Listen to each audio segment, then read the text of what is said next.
Houston, Texas, December 1969.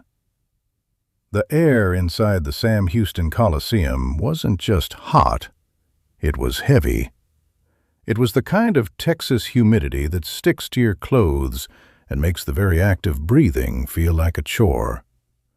But for the 9,000 people packed into the arena, the heat wasn't the problem. The problem was the tension. It had been 20 months since the assassination of Dr. Martin Luther King, Jr.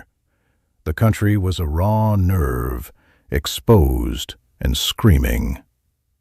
In the Deep South, the Civil Rights Act might have been signed in Washington, D.C., but in the bars, the churches, and the concert halls of Texas, the old ghosts of the Confederacy were still very much alive. And into this powder keg walked Janis Joplin. She was the local girl made good, or made bad, depending on who you asked in her hometown of Port Arthur. She was the Pearl, the queen of psychedelic soul. But on this night, Janis wasn't just there to sing. She had brought a message, and she had brought a band that made the traditionalists in the audience bristle. The Kozmic Blues Band. Unlike her previous group, this was a sophisticated, soul-infused ensemble that featured a prominent horn section, composed entirely of black musicians. To understand that night in Houston, you have to understand the Janis of 1969. She was a woman who lived in the cracks of American society. Growing up in Port Arthur, she had been bullied and ostracized for her love of black music, for listening to Bessie Smith and Big Mama Thornton when her peers were listening to pop. To Janis, the blues wasn't just a genre, it was a lifeline. She wasn't a casual observer of racial politics. She was a victim of the very system she was now challenging. She spent her teen years sneaking across the state line into Louisiana to vibrant clubs where black musicians played the kind of raw, unfiltered music that white radio stations in Texas wouldn't touch. She saw the colored-only signs.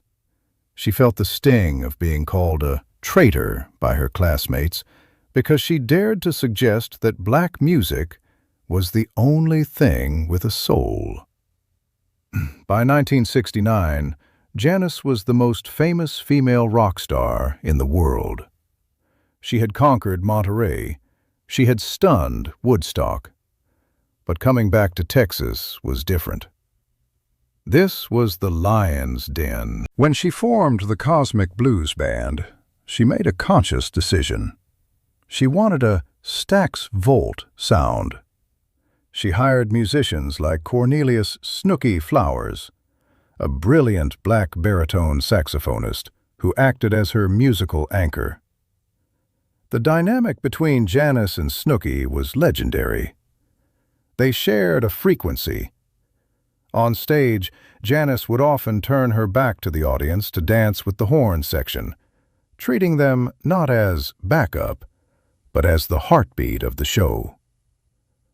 But in the South of 1969, this was a visual nightmare for segregationists.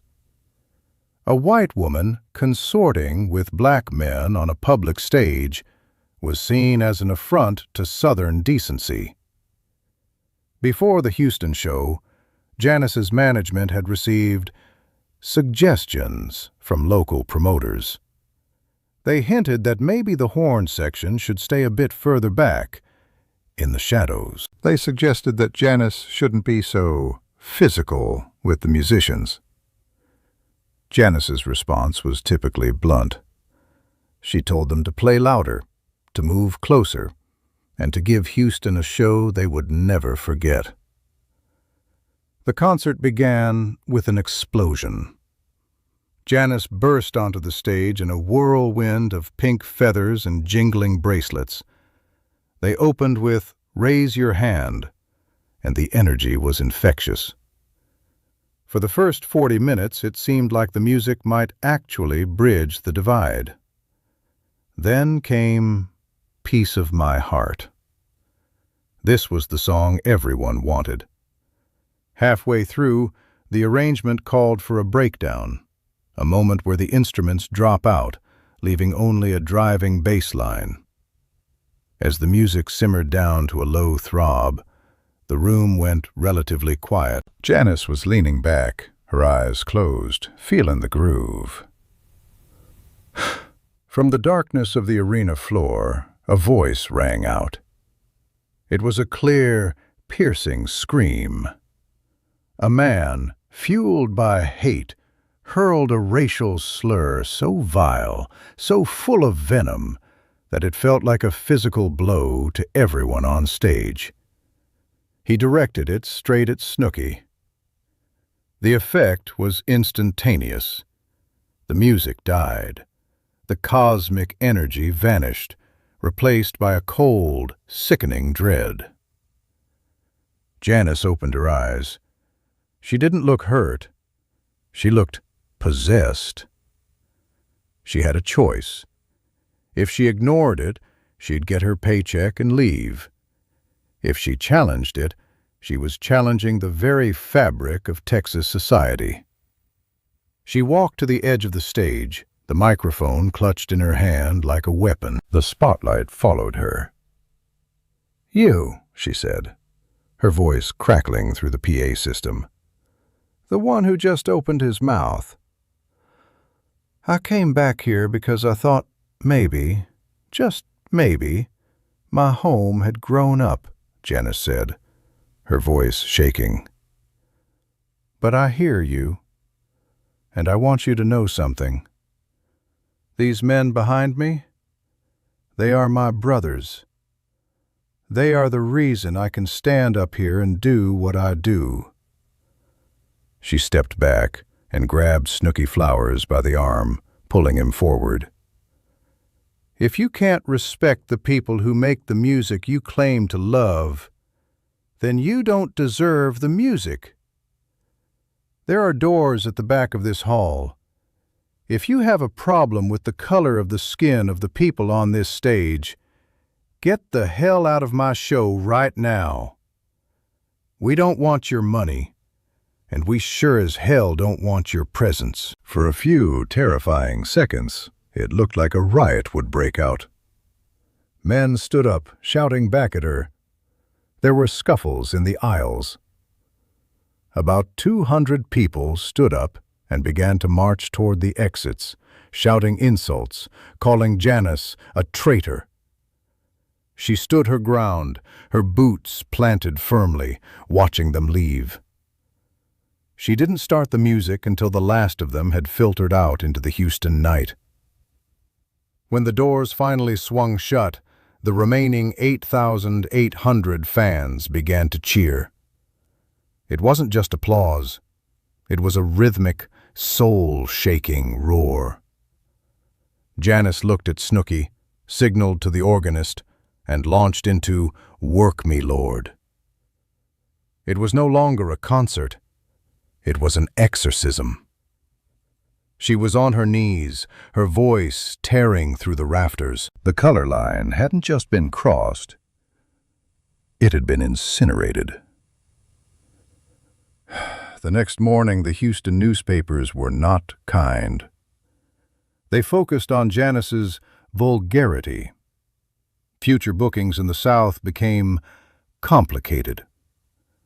But Janis didn't care. She told friends later that the Houston show was the first time she felt like she had truly come home, because she had finally told the truth. Why does this story matter? Because Janis Joplin was one of the first major white rock stars to use her platform in the heart of the South to explicitly tie her music to the black lives that inspired it. For the members of the Kozmic Blues Band, that night changed their lives. They weren't hired help. They were family. Janis Joplin would be dead within 10 months of that show. She never saw the full impact of the doors she kicked open.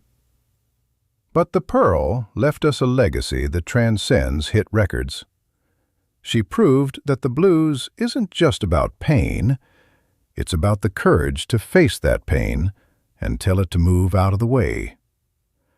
On that night in December 1969, Janis Joplin chose conscience over comfort. She didn't save the world, but she drew a line in the Texas sand. She said, "If you disrespect them, you disrespect me." And in the grand sweep of history, it is that courage that echoes forward. If you found this story powerful, please subscribe to our channel. We are dedicated to bringing you the full stories of the icons you love, not just the hits, but the heart. Hit the bell icon to join us for our next deep dive into the moments that changed music forever. Thanks for watching the untold story of Janis Joplin's Cosmic Stand.